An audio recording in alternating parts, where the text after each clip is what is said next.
If it's knowledge, humour, or a different perspective that you seek, look for the wisdom in the words that we speak. Words and wisdom. We'll let you decide. Welcome back to Words and Wisdom, you intelligent species of human being. Well, they must be if they're listening to us, Mikey. Oh dear. Is that the ego coming through? This is the podcast where we break down the constraints of society's conditioning and hopefully give you tools and techniques to go away and deal with your trials and tribulations in this tricky time. Too many T's, isn't there, brother? And again, we don't claim to be experts in anything other than the field of ourselves. And with that, we want to help you. So today's episode is, Zach? Today, mate, we are going to talk about selling ourselves. So we live in a society where, and I think it's brought on by social media, which we'll talk about in the podcast, but in a society where we always feel the need to sell ourselves for a certain reason, whether it's for attention, because if we often say, are you paying me attention? So therefore attention is almost a form of currency if you're paying it. So we're trying to sell ourselves to kind of attract that attention, or on the other side of things, we're all trying to, in this capitalist society we're living in, we're all trying to make a buck or two, and we are trying to sell a product, or I'm selling a service to people.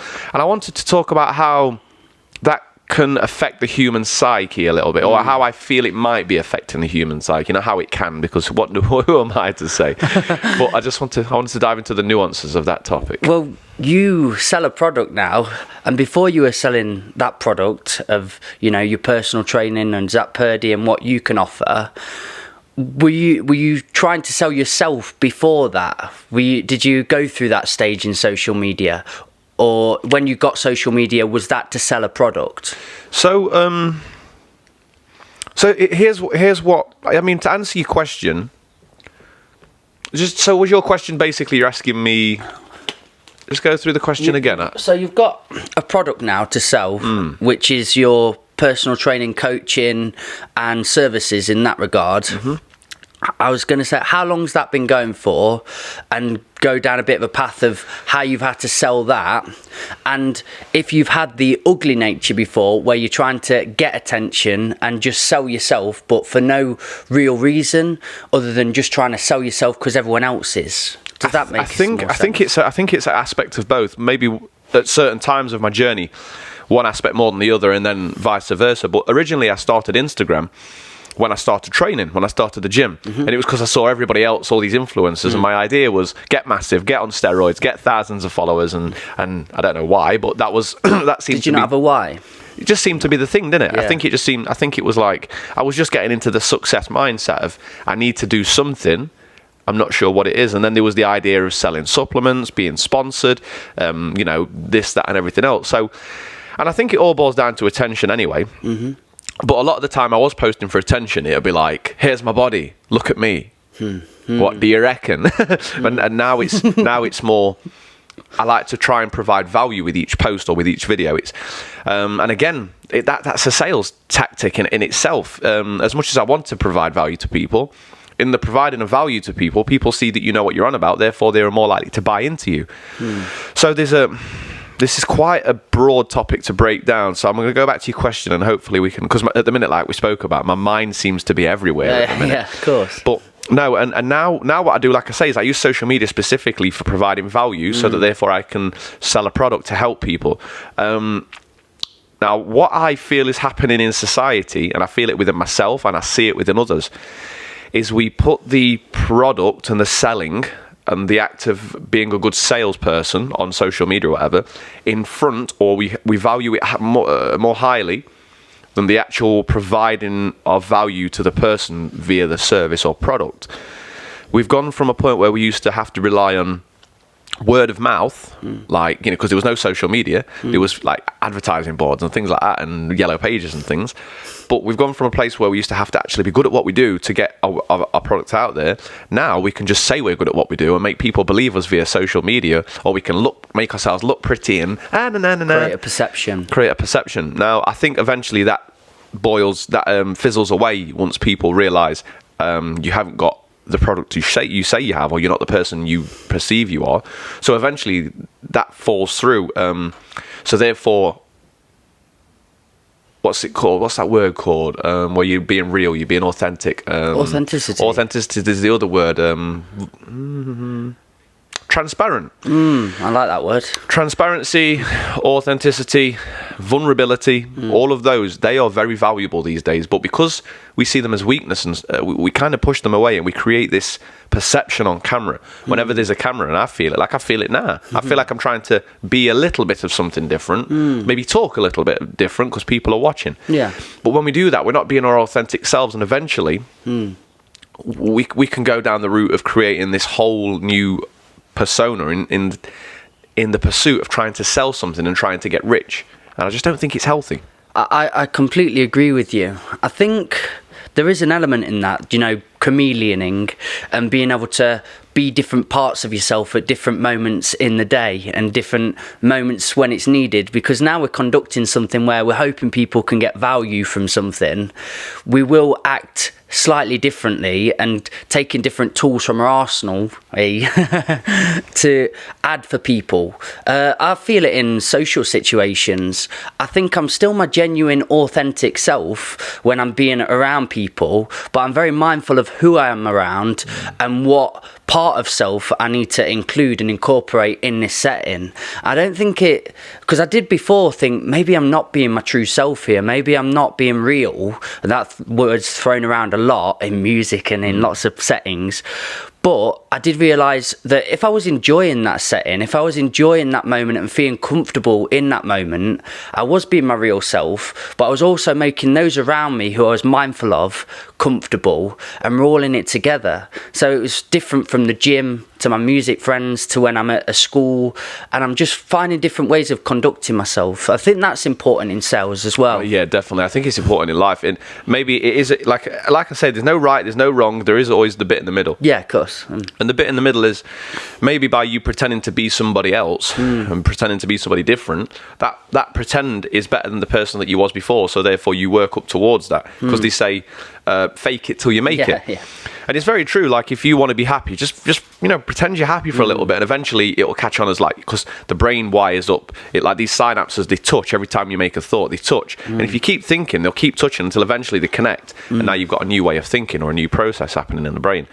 So, like, I think it can be useful to do that. I think what scares me is, and I've looked into sales a lot. I did the multi-level marketing, the Herbalife stuff, and there's like a lot of courses on there on how to sell and how to do this. And what scares me is that we're not valuing the actual. And another thing, I've had a few people come to me, maybe 2, 3, maybe 4 people over the last year from other trainers. No names mentioned, saying that selling, they're not providing what they said they was going to, but on social media, this and this.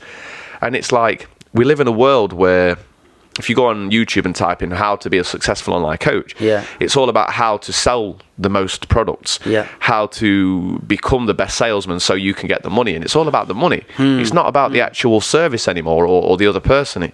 And that's what scares me. I'll say something, and it's on your field, so I don't know it as well as you do, obviously, but I've had a thought this morning thinking of this podcast and prepping.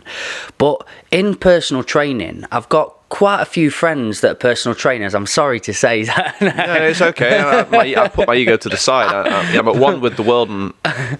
But the ones that are very good at it, in my eyes, I think Chris, and you pulled it back there. Genuinely though, I really like your approaches and like you as people. And I've seen people that have pretty bad at it, and I've had personal trainers in the past when I was traveling, and they've got this cult-like mentality of, I've got the answer, you can't find this answer until you've gone through these steps, and you're probably never going to find it. These people, I did find out, was sleeping with all the women in the end. But what you were talking about before, when they start off in social media and they've done what works for them and look really good, and that archetypal body and physique from it, later on down the line where they think, oh, maybe I'll turn this into something I can sell to people then, they've known what's worked really well for them, and it is all emphasis and thought on how to look good, how to be good. Everybody, look like me. You want to look like this, and their product is them. It's all them. That's the idea. So I think progressing from that is very tricky in helping people, because all the ideas that people are coming towards is, I want to look like you. And their thought is, you want to be like me. So later down the line, I don't think it's very sustainable of an attitude and mentality if all they've got is their journey, what worked for them. Because when you're approaching, and I guess you approach and deal with all the time, people with mental health and lots of other reasons of people with different whys, when they get to a bit of a problem or a stop or a plateau in their progression, that person that only knows how to benefit them and looking good for them won't know how to go over them other hurdles of mentality and whatever it is that other person needs. Does that make sense? Yeah, no, definitely. So, no. No, it does make sense. It does make sense, mate. And like I say, there's so many aspects to everything. But yeah, that's a huge part of it. And I think also that's part of the journey of the coach as well. Yeah. I think we're drifting off a bit here. But yeah, that's part of the journey of the coach, is to go through that stage of knowing how to change your own body, learning how, through your own experience, how that relates to other people's experiences, using knowledge and scientific studies to kind of bolster that and to make sure what you're providing is the right... I wouldn't say we've drifted off too much, because what I think is what you then add now is really valuable service, because you've been on that long journey. And also the people you're getting on in your service are I'm not say right kind of people, but people that want to be on that journey and long term and longevity of it, because they know it is more than just a superficial side of things and just, oh, he looks good. But you're probably getting people of, I want to feel better, I want to become better, 5 to 10 to 15 years time, this is what I want to achieve. Yeah, I think it does boil into the equation, and it's like we're speaking about, is providing as much value as you can and trying to change that person and not worrying about the selling part of it, because here's the incredible thing. Here's the incredible thing. If you authentically want to help this person and you actually help this person, they see that, they'll feel that, they'll go on to tell people, and the energy is contagious. I've had so many people come through referrals rather than through I've had plenty of online as well, but it's the referrals that are the powerful ones, because they're the ones that it's like, okay, I must have touched this person's life in a way that he feels he wants to tell his close people to go to me, rather than having to manipulate them through videos and stuff. So it's just about providing value. And that saying is real recognize real. It's a lot used in rap, but as soon as you're being your true authentic self and you're getting them authentic people on board, then they're going to add in emanates more authentic people, and your service has got longevity and stance on it because it's built on a real recognizing real basis. As soon as it's on that sort of false and charade sort of thing or facade, I think people sniff it out very quickly, and I've seen it in spikes in people's not clients, because I don't know how they're doing, but views or however you call it, where they've shot up and then people have gone, this isn't quite what I thought it was, and it's just plateaued or gone completely down. I did that myself. Last year. Last year I was so into the trying to sell and trying to automate as much as possible that I wasn't thinking about the value of the client.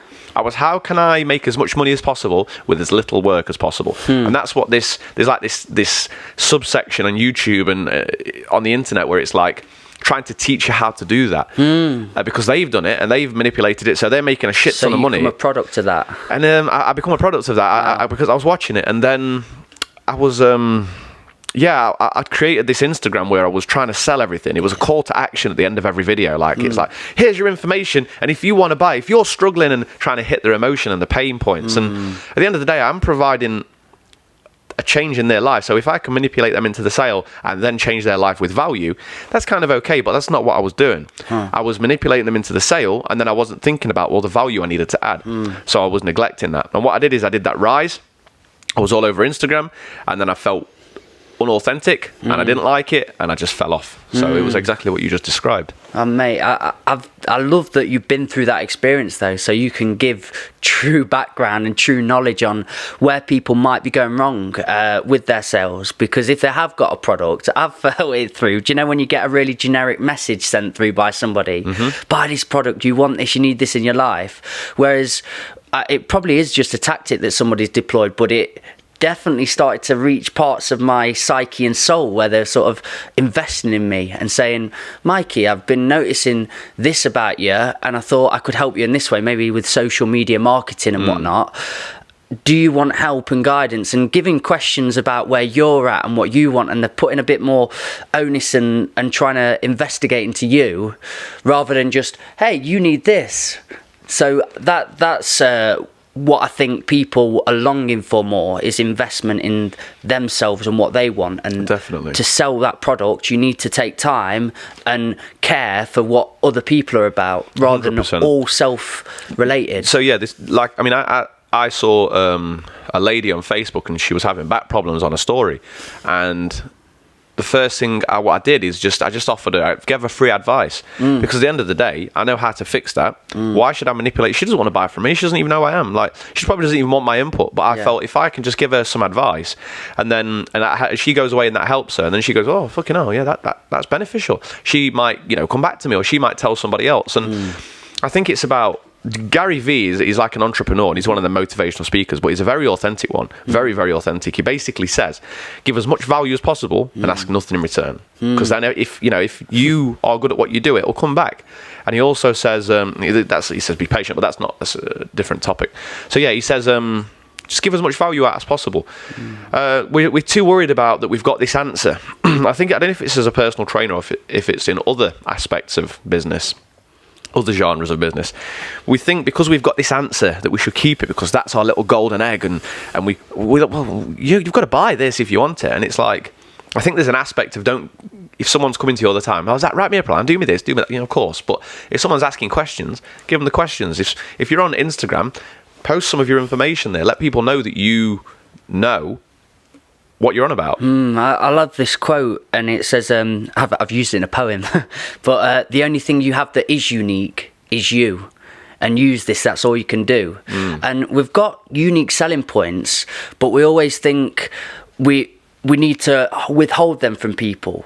But if just you as the owner of that business, the owner of that product is the unique selling point, then that's what people are coming towards. And it isn't just in personal training, this is in all fields. Like, we've got a business here on the Old Farm Bus, and we know that the people we get religiously coming back here for the busking sessions, for workshops, for whatever we hold and host, it's because, not saying they're just coming for me and Chrissy, but they're coming for that Old Farm Bus experience. Luckily for us, we have got that gimmick of having buses and on a farm, and that's a part of our unique selling point. But really, it's the feeling they get when they're here, and that's what people gravitate towards. So I think it's important to just know that if you're being, and everything we spoke on this podcast, of your unique, truest, realist self, then the most honest of clients, most honest of people taking to that product are gonna swarm to you, I suppose. Yeah, definitely. It's so vital to hold on. When you're providing a service for people, or providing anything for people, we are looking for the feeling.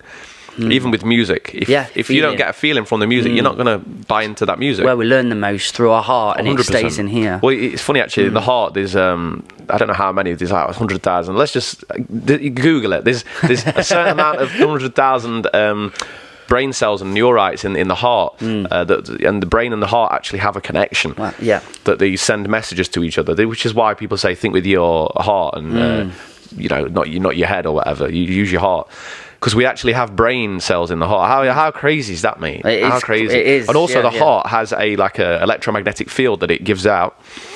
So we also have readers in the body of electromagnetic fields. So, which is why you can connect with people. Like, you can connect on their level of their electromagnetic field that their heart's giving out, and you can feel that energy. So when you're all, feel it when you're in it, don't you? It pulsates. You start like the vibing, they call it. Yeah.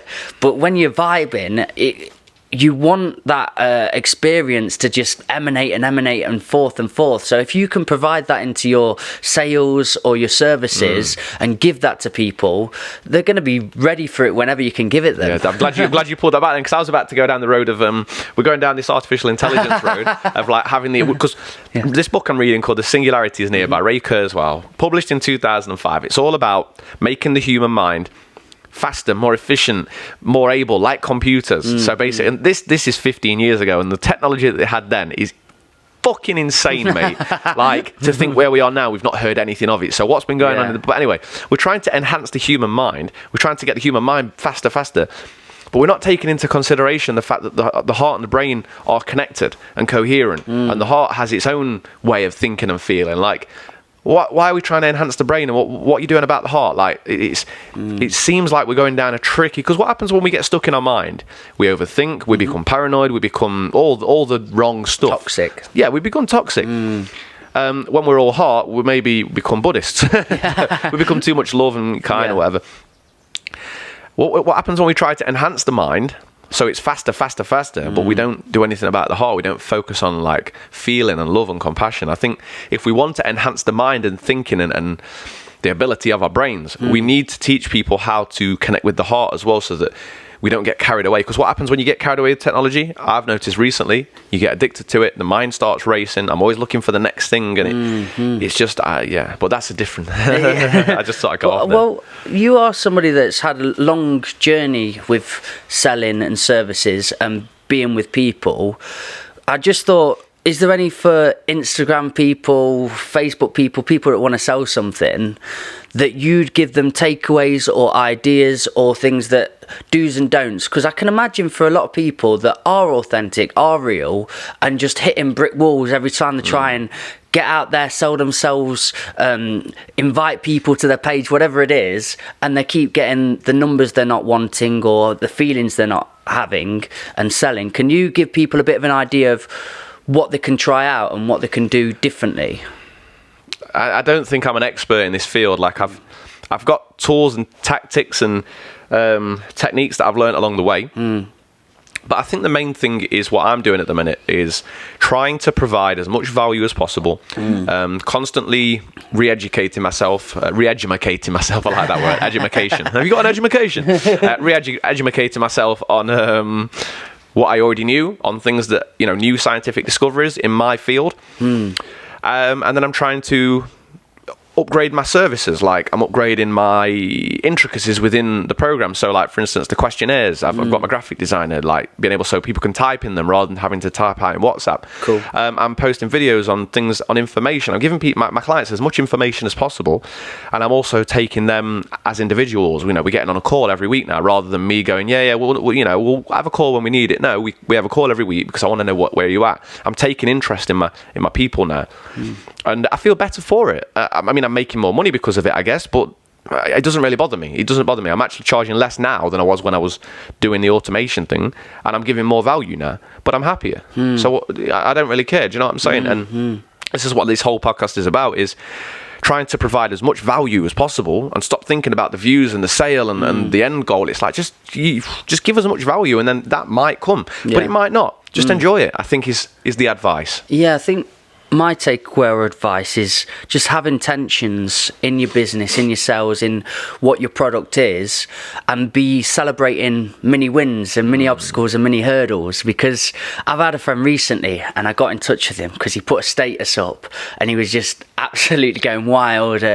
He spent 3 weeks, 4 weeks, maybe longer on a project, put it all out there, spent a bit of money into it, done whatever he could, and it just fell flat on its face, and he only got so many likes or so many shares and so many of these, and he put a big status up like, people keep putting their bums out and showing their boobies and doing all this, and I'm just sick of it because I've really tried hard now, and he got really upset with it. He's coming on podcast today with Chrissy because we thought, you need some help. It's an interesting topic, man. He's talking about it's true, and we know how easy it is to pop a little bit of peck out and take a picture, put that up, few hundred likes. Somebody spent a whole 2 months on a project and gets 3.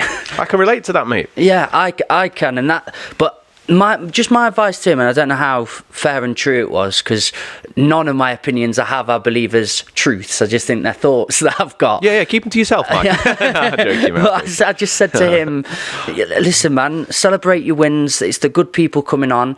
I think it was an absolute masterpiece that you created. I've spent my time before this message writing you out 5 minutes of how much it touched me and what it did for me, and I really appreciated it, and it was great. Good work with that. But then you've looked at somebody's post and just been annoyed because they've got a different number under theirs to yours. And for me, when I've been at my happiest and feeling the best in business, is because we've set intentions. I've said, you know what, if I can get the podcast up to this amount of number, it's a reasonable, rational number that I think we can hit and I want to hit because it'll make me feel value in what I do. That's important to me. That's an intention. And also just I feel I want to be providing value. I want to be doing this sort of thing. Me and Chrissy have had these honest, deep discussions of what we want to do, what we want to attain on our Patreon. We've got Patreon, guys. But, you know, we've got... Quick, sell them, manipulate them. We've got 10 real cool, authentic people that wanted to help the business in the space of doing it for less than a month. It's £4 a go, £4 a month. And we know we've got them people, and we feel we are providing something to them people too, not just taking money off them for no need. So it's very much being aware and conscious and thoughtful of what you want to achieve, setting yourself goals, celebrating wins and having them intentions. It's the intention. It is the intention behind it. Like we had the conversation many a times when we only had like 50, 60, 70 views. And my thought was, oh, why are we doing this? But then I remembered I actually enjoy having the conversations. I enjoy the creation. I enjoy the snippet making. I enjoy the actual process of what we're doing. And then every now and again, people come back to me and they're like, Zach, I've watched every episode, and it's a good feeling. And that's just one person. And it made me realise that I don't know why I was trying to achieve these numbers anyway. For what reason? For what reason? It really doesn't make any sense, because listen to all the people that get there. Every one of them says, it's not all that when you get there anyway. Yeah. I'm like, well, I'll tell you what, I'll enjoy my little thing that I've got going and trying to focus on the end goal. And if this bigger thing happens, or God decides that he wants us to go forward with this, then that's cool. Otherwise, I'm just going to continue having these chats with you with my mate Mikey. You're grand and my mum's having a listen. I think my mum's switched off now, to be fair. But I think that's not what we've actually said yet in this podcast, and you just said then, and I want to hone into that. Enjoy the process. What a beautiful, important thing to say. And we always sometimes deter from some in some much way. I've done before where I've seen a little bit of glimpse of success happening, or a podcast did particularly well, and you can go, oh, end goal, we're going to get to here, and then you start to miss the gap again.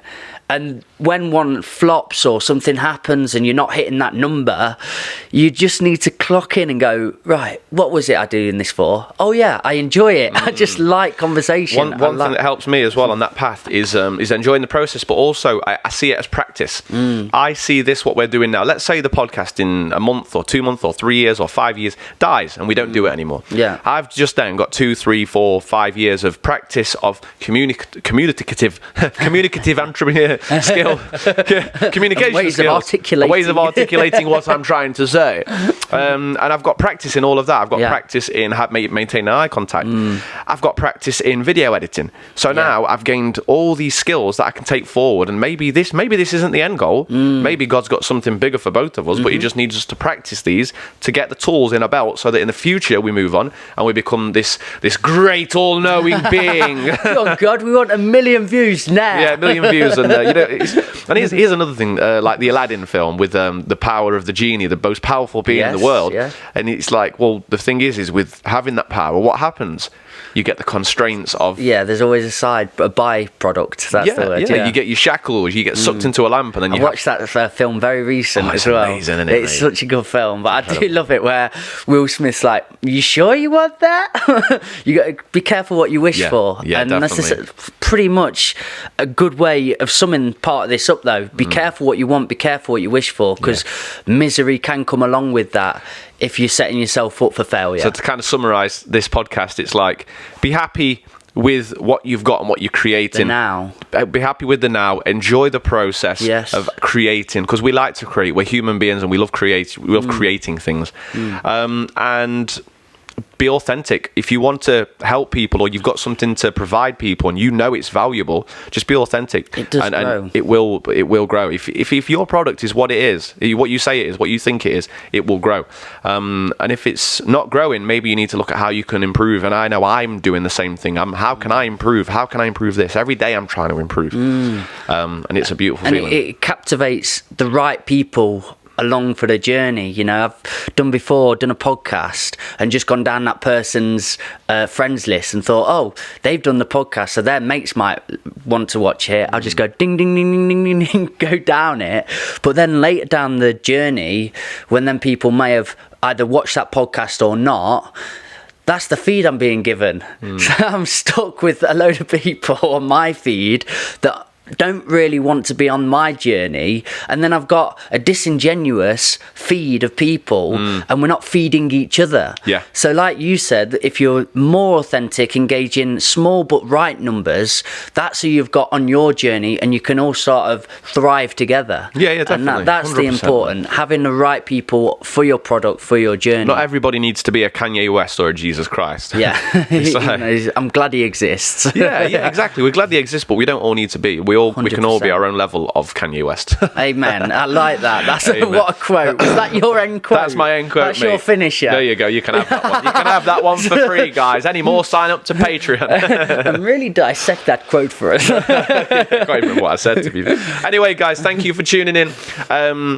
It's been a podcast where we've gone from here to here to here, and in all honesty, that's how I feel my mind is at the minute. With everything that's going on, with constantly being on my phone, with constantly being on my own, and just with the new coaching I'm doing, I feel like my head's darting from place to place. So I think that this podcast represents how my head's feeling, and maybe you've helped me to kind of narrow that. I appreciate that, man. And this conversation in general, it's so new world, really. In a very limited, small amount of time, this is a new way of conducting ourselves, a new way of being, of using social media to our advantage. There's going to be a sporadic journey of how we decipher it, because there's not a perfect route of this. The brain's trying to piece it together. We don't have the answers, but I don't think many people honestly have the answers. They've got ideas and there's thoughts of being for this, but it's just new. Yeah, it's so very new. Sporadic. Maybe the next podcast, guys, we'll do about the whole situation that's going on and the newness and that sort of aspect. So thank you for listening. Like, subscribe, and do your thing. Big love, guys. One love.